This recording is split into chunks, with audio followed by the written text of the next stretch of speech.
A lot has happened over the past couple of days. The local police will be on their way here shortly.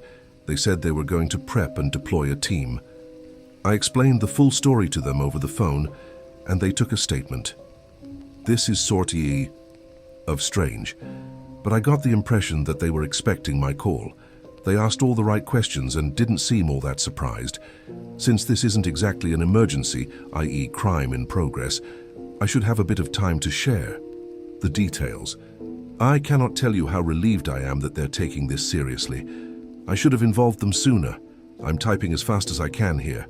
I'll hurry and explain the events that lead up to now. After my last update at 3:00 a.m. the other morning, I was planning to take the kids and get out as quickly as possible. Without hesitating, I went straight for their room to grab them. They share a room, but they weren't there. How could that be? I panicked, and by this point I was running room to room. I went back to mine and Stacy's room to check if Stacy was still there. She too was gone, the kids were gone, Stacy was gone, everybody was gone. This was looking really bad. I should have taken them sooner. Why didn't I take them and go as soon as I read the document? She must have already been gone by the time I got up at 3:00 a.m. to look for the note. Did she ever even come to bed that night? How did I not notice? I decided it would be safest for me to leave and spend the rest of the night in a hotel. I parked my car across the street in a small shopping plaza and walked across to the hotel. I hoped that would give me a bit of cover if she went looking for my car. I texted the number back the next morning. I found the document and I read, 690 Kex. That was my mother and I, 690 Kex. Take the kids, get out now. If your wife suspects anything, things are going to get bad. Me, Stacy took them, I don't know where they went. 90 Kex. What? Me, I found the envelope on Monday. Stacy must have found it when I was asleep and took off. 90 Kex, I told you to text me immediately once you had it. 9x. This is really bad. I need you to meet me now. There's a dirt road behind the theater, left side. Drive down it, and I'll be there waiting. I met with her, and we talked. I'm positive she is the real Stacy. This was when I decided it was time to involve the police. I need to find my kids. Stacy explained everything in person. She had a stalker in college in California. The report from my previous post was in fact about her and her mother. Her mother was killed in the accident, but she survived. She was seriously injured, though. After the accident, she was put into the witness protection program. Her new identity was Beth. She had a new life, and she was living somewhere completely under the radar. Things were going well.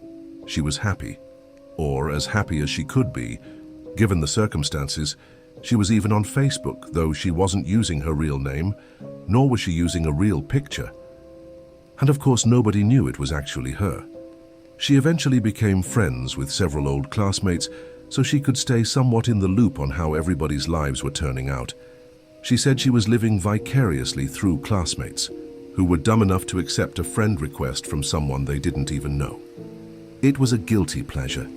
This was obviously against the rules of the witness protection program, but she figured it was harmless as long as she just observed and always used fake information. As our 10-year reunion approached, she saw a Facebook group created for our class that several prior classmates were joining. In a moment of weakness or stupidity, she said she broke down and sent a friend request to me after seeing that I was in the group.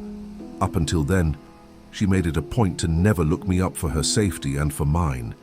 Anyway, I guess I was one of the people dumb enough to add someone I didn't know.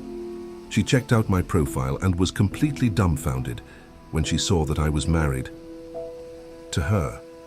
That was when she knew she had no choice but to get in contact with me, even if it meant risking her own life and breaking every rule in the book when it came to the program. She had to do it soon, and it had to be in person. The reunion seemed like the perfect time and place. Anyway, the reality is, she doesn't know who my wife is, and neither do I at this point. Nor do we know why she is doing this. Stacy suspects that it may be the same person that stalked her 10 years ago, which is absolutely terrifying to me. How could I not notice?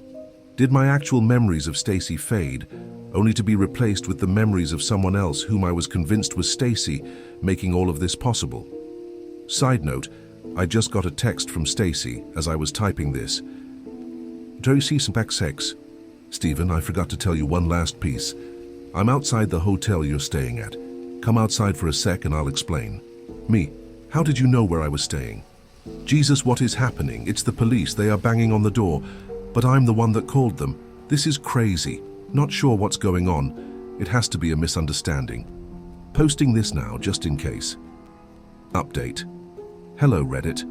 This is Andrea, or as you probably know me, Stacy, Stephen's wife. I've been following along myself. Gripping story, huh? That's all it'll ever be. A story. Stephen was the love of my life. We dated as freshmen in college, and I would have done anything for him.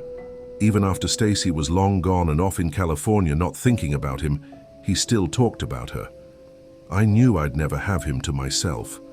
She left him. She didn't want him. I was there for him. It wasn't fair.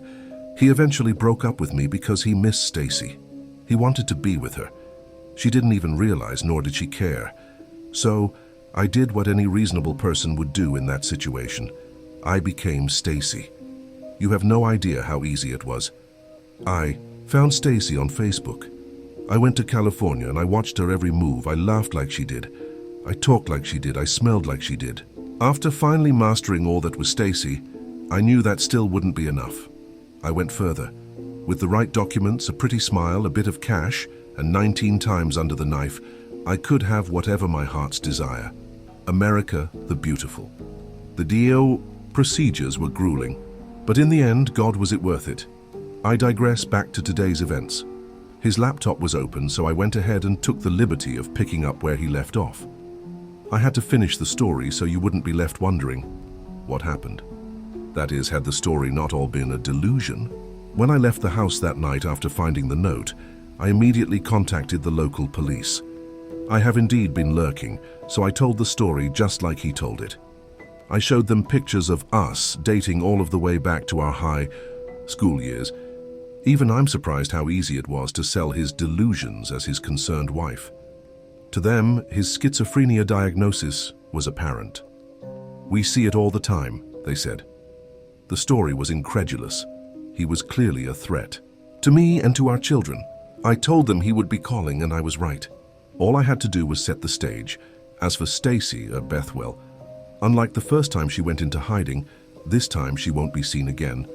Stephen is gone. I had him 304'd, involuntarily committed to a mental facility. Serves him right for choosing Stacy over me a second time.